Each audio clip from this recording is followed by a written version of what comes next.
Okay, so I'm just going to talk to you about Habitus and how it works in relation to tastes, lifestyles and popular culture. So, Habitus, what is it? Well, it's generally suggested that it's a set of dispositions which generate practices and perceptions.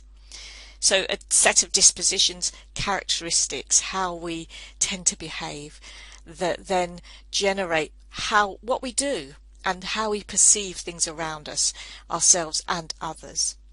So this is Bourdieu, who argues that our class position, where we're born into, our environment, for example, determines our habitus. So lifestyle choices are a sign of this habitus of taste. So our clothes, the music we listen to, the food that we eat, the television programs that we watch are all associated, according to Bourdieu, with habitus. Even how we speak also kind of is associated and determined, according to Bourdieu, by class. So how we carry ourselves, for example.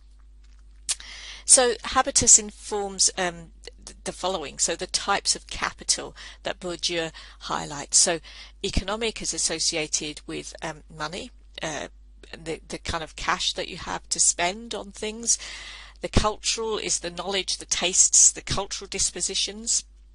Social, your networks, who you know, in terms of, I don't know, access to certain kind of experiences, certain work experience, perhaps help with writing, for example, who you know. Symbolic, the kind of honour and prestige that's given to you. So whether you're somebody who has a high status job, or an MP, for example. So one of my students noted that when a GP found she was studying for a degree, she can talk to her in a completely different way. So different types of capital that lead to how people treat us and the opportunities that we have or don't have.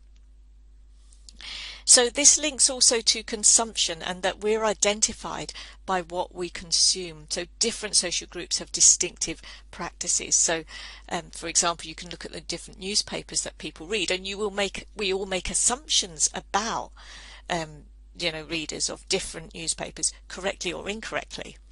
So stereotypes as well, but also the kind of shops that we visit, Bourdieu argues, are all part of our habitus. So one magazine noted that a lot more artists are coming from public school, so having the economic capital to buy particular guitars or drum kits and to actually have lessons. So some argue that music itself has become associated with class, with different class associations as well. So for example, police being more authoritarian towards hip-hop and grime, for example. So habitus is associated with power. And some argue that there's aspirational signals, so for so-called posh signifiers like the crown. However, others suggest that the media can blur taste boundaries, and that consumption is characterized by choice, and that we have more choice and awareness in how we construct our self-identity. We also might choose to identify in particular ways. So we might be a football supporter, or we might be a documentary watcher or reality TV watcher. So whatever it is, that we might have things that challenge Bourdieu's idea of habitus. So the television and internet, some argue, can challenge structures of habitus, and also class and taste, and what dominates in terms of those reputation.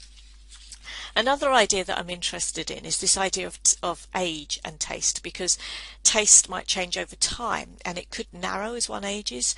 You might have cultural capital, but it might be less important as one ages. So your networks might become, kind of more permanent, perhaps. Music taste might narrow as one ages, and you might be using it for a different purpose. So actually, habitus, I think, may vary over one's life course in terms of how important it is or isn't, possibly depending on the particular situation and the particular circumstances that an individual is in. So, habitus, set of dispositions or characteristics which generate particular perception and practices, so how others view us. And then according to Bourdieu, our family, our circumstances that we're born into determine our habitus. And this exhibits itself through what we watch, read, listen to, how we act, behave, how we speak, and it leads to our life chances. So what we consume in popular culture might influence us to think or behave in certain ways. And actually, Bourdieu suggests it's hard to escape our habitus. And here are some references for